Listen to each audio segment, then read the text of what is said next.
Colorado Territory, 1879. There are men a town decides to be afraid of long before it decides whether the fear is earned. Caleb Marsh was that kind of man.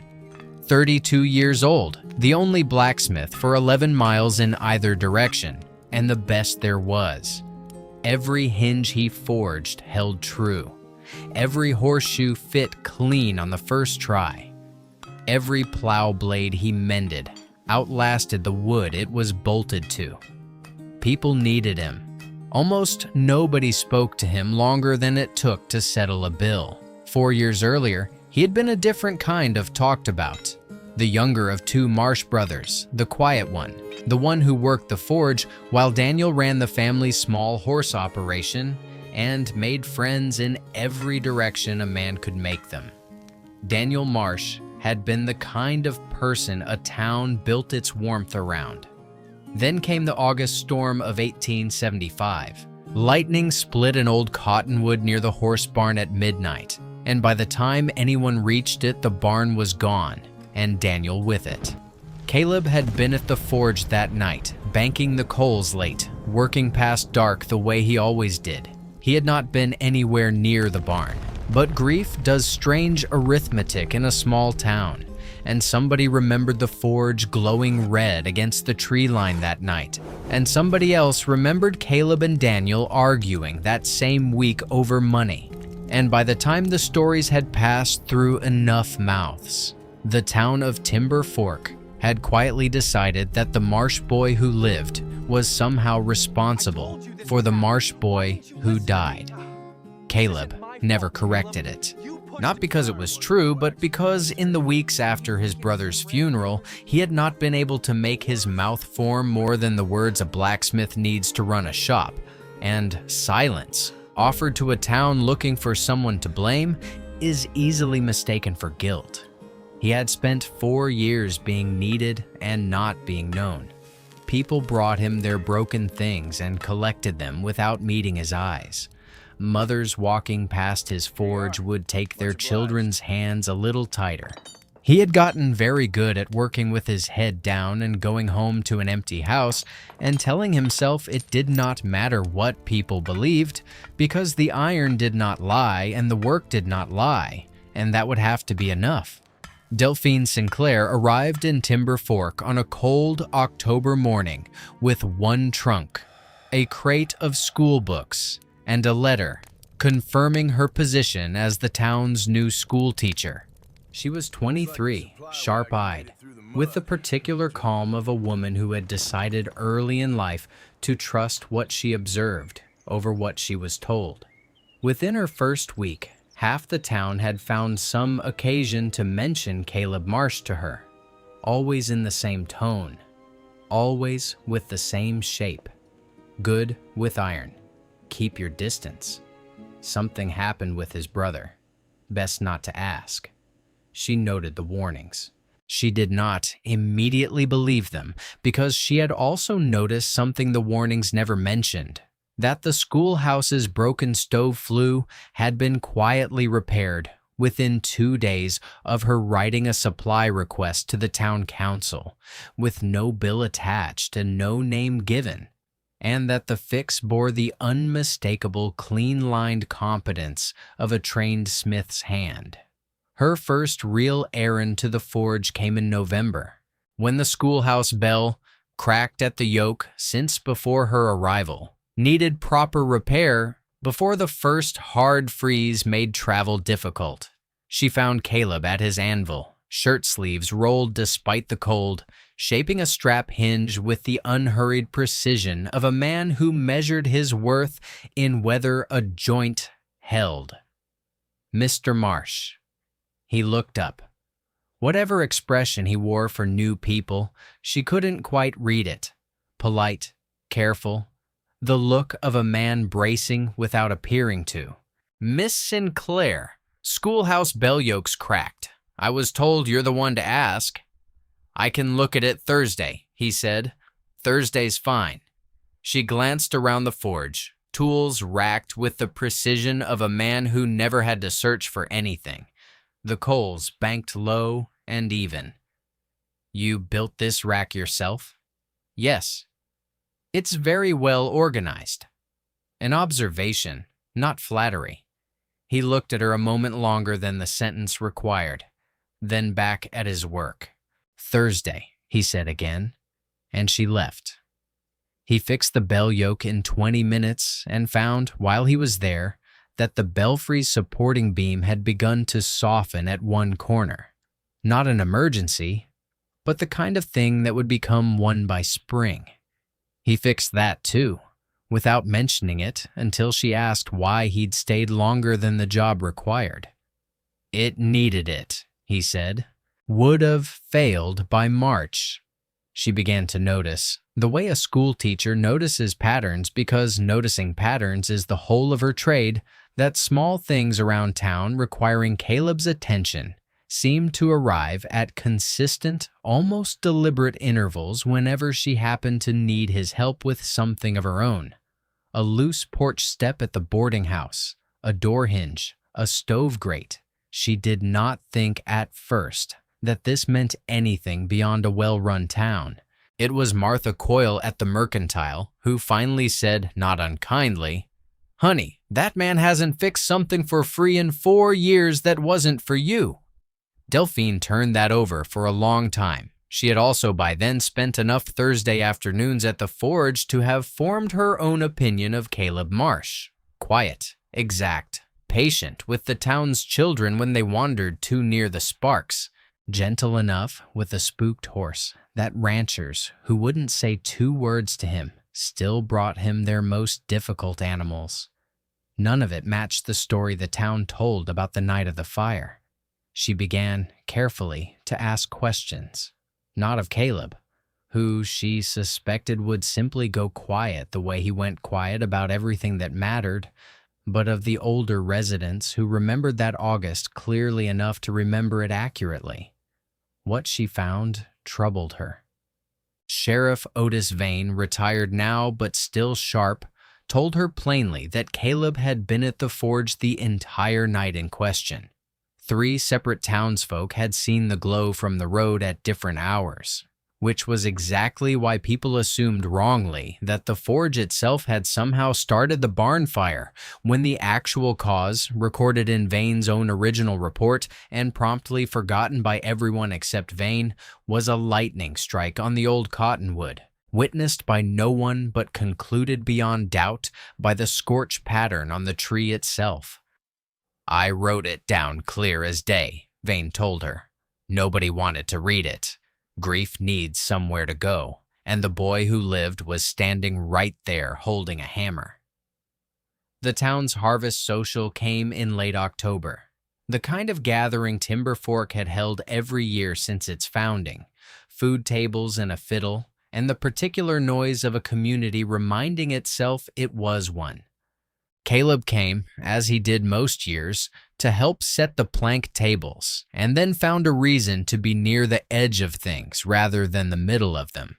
Delphine found him there, in the space between the lantern light and the dark, and might have said nothing at all if Ferris Coyle, Martha's husband, 3 whiskeys into the evening, and never a careful man even sober, hadn't chosen that moment to laugh too loudly near the punch table and say, loud enough to carry, that it was a wonder Marsh showed his face at a firelit gathering at all, given his history with barns and lightning.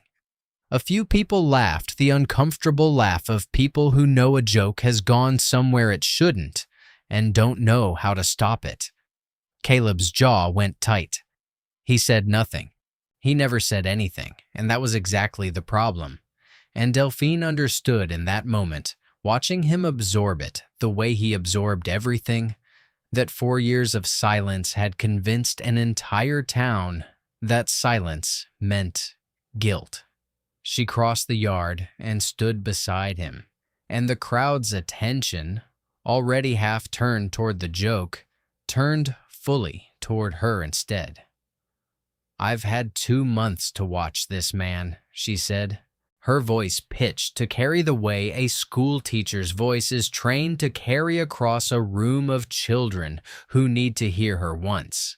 "In that time, I have seen him fix a bell yoke, a porch step, a belfry beam, and a stove grate, all without being asked twice, and most without being paid at all. I've seen him gentle a horse that 3 ranchers gave up on. I have read Sheriff Vane's original report from the night of that fire, which says plainly that lightning struck the cottonwood and that Caleb Marsh was at his forge the whole night through, exactly where 3 witnesses placed him. She looked directly at Ferris Coyle, then let her gaze travel the gathered crowd before finally settling back on Caleb.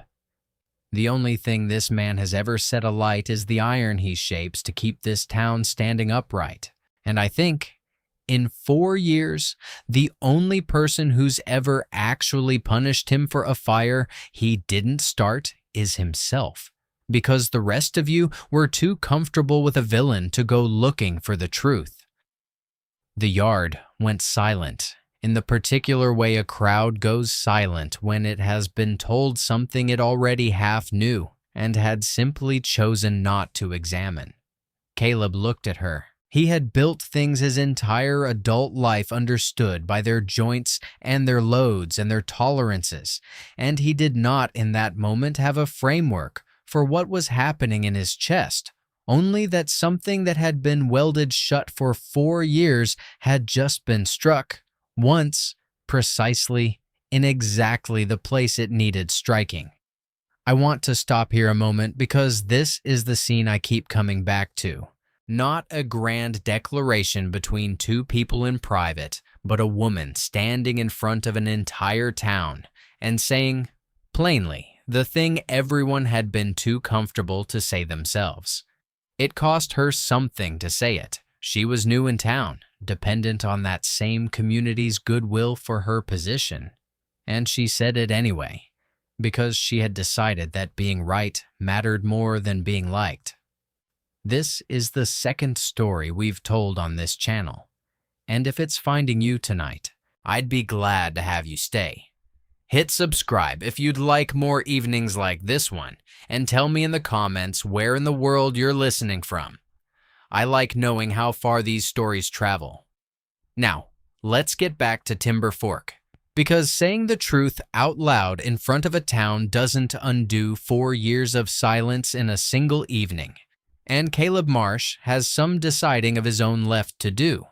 The weeks after the social were not simple. Some of Timber Fork adjusted quickly, ashamed at how easily they'd let a convenient story replace an inconvenient truth.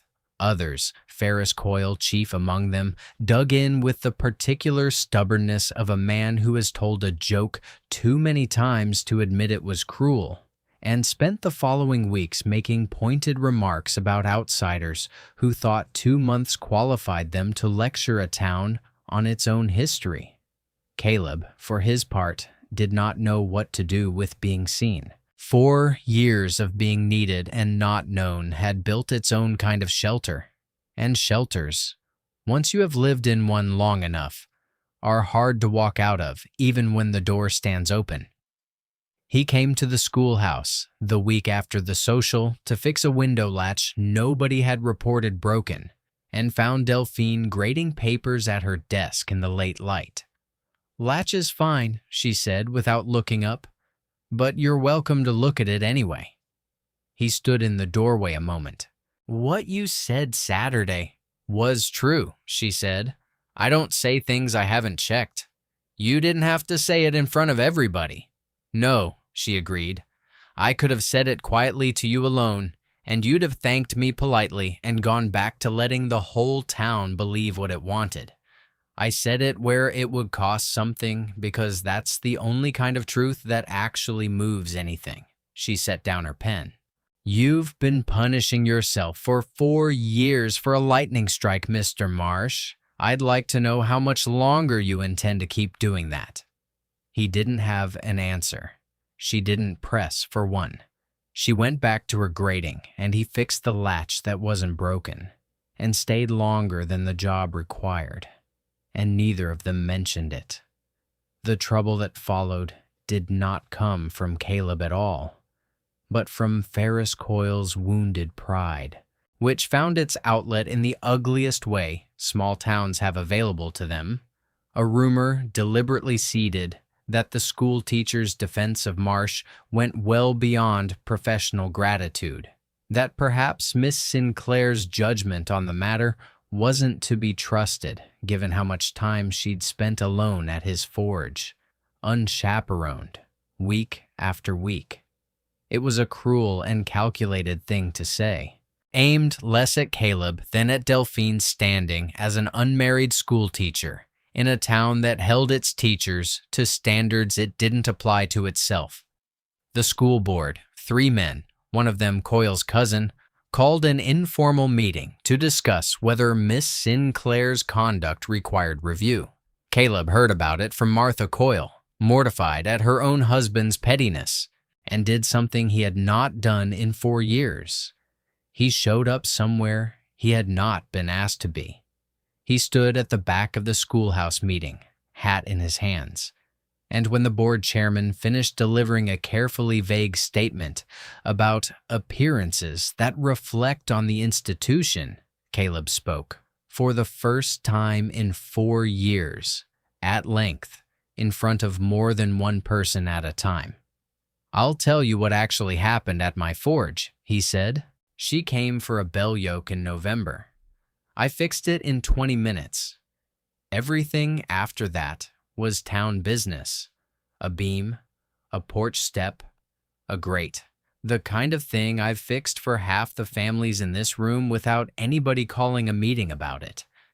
The only difference is she's the first person in 4 years who looked at what I actually do instead of what she was told about me. And I expect that's exactly what troubles some of you." He looked directly at Ferris Coyle's cousin. "If this board wants to review conduct, I'd suggest starting with the man who spent 4 years telling a story about a lightning strike that Sheriff Vane wrote down correctly the very same week it happened, and nobody bothered to read." The room was quiet, the way rooms go quiet when a man who has said almost nothing for 4 years finally says something nobody can argue with. The meeting adjourned without action. Delphine's position was never seriously in question again. Winter arrived hard that year, and with it came the kind of test that clarifies things faster than any conversation could. A chimney fire broke out at the Hollis farm on the coldest night of December, spreading fast to the hay store before anyone could raise a full bucket line. Caleb was among the first there, working the pump with the same steady precision he brought to everything, and it was Delphine, arriving with half the town, who watched him work through what she now understood must have been his own private storm. A barn on fire, flames against a night sky, the exact shape of the worst night of his life playing out again in front of him. He did not freeze. He did not flinch. He worked the line until the fire was out and the Hollis family's horses were safe, and when it was over, he stood in the smoke and cold with his hands raw and shaking, not from the work, and Delphine found him there and did not say anything at first, only stood beside him the way she had stood beside him at the social until his breathing settled. 4 years, he said finally, and I still see it exactly like that night. You fought it anyway, she said. Every man out there could see you were the calmest one on that line. Whatever's happening inside you, it's not what runs your hands. He looked at her for a long moment in the fire-lit dark. Nobody's ever said that to me before. Nobody's ever watched closely enough to notice, she said. He asked her to walk with him the following Sunday along the frozen creek that ran behind the schoolhouse, and told her, in full, for the first time to any living person, about the night of the fire. Not the town's version, but his own. The argument with Daniel that week that had nothing to do with money and everything to do with Daniel's plan to sell off part of the horse operation Caleb had spent years building alongside him. An argument they had not resolved before the storm came, so that Caleb had spent 4 years grieving not only his brother, but the unfinished shape of their last conversation. I never told anyone that part, he said. It seemed easier to let them believe I was careless than to explain I was angry at him the week he died. That's not a sin, Caleb, she said. That's just being human at exactly the wrong moment. He knew you loved him. Brothers argue about money, and neither one of them stops being family over it. He stopped walking. The creek moved slow and half frozen beside them. I don't know how to stop carrying this. You don't have to stop carrying it, she said. You just don't have to carry it alone anymore. She looked at him with the same directness she'd used in front of the whole town 2 months earlier. That's the thing I meant to say that night, if you want the plain version instead of the performance. I looked at everything this town warned me about, and everything I actually saw with my own eyes, and none of it matched. And somewhere in those 2 months, I stopped checking the facts because I needed to be right, and started checking them because I'd already decided I wanted to know you completely. The part everyone else got wrong, and the part nobody had bothered to ask about at all. Caleb Marsh, who had spent 4 years being needed and not known, stood on the frozen creek bank, and for the first time since August of 1875, let someone see him without the shelter up. They were married in the spring, in the Timber Fork Church, with a congregation that included nearly everyone who had once crossed the street to avoid him. Martha Coyle in the front pew, tearful and a little smug about having said all along that the man just needed someone to look properly. Ferris Coyle came too, chastened, and shook Caleb's hand at the door afterward, without quite meeting his eyes, which was, from a man like Ferris, its own kind of apology. Caleb built their house that summer with the same exacting care he brought to everything. A forge attached to the workshop, so he'd never again have to bank coals alone into the dark, a wide porch, and along the south fence line, at Delphine's request, nothing practical at all.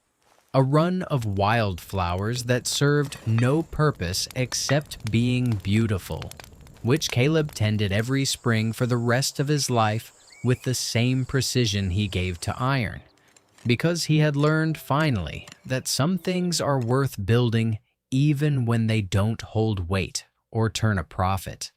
They only have to be true. Years later, when their own children asked why their father kept a small, cracked bell yoke mounted above the forge door long after it had been replaced, Delphine would tell them it was the first thing she ever asked him to fix, and that it had taken considerably longer than 20 minutes to actually finish the job. Closer, by her count, to about 4 years. Thank you for spending this evening with Caleb and Delphine. If their story found a place in you tonight, there's more waiting here whenever you're ready for the next one.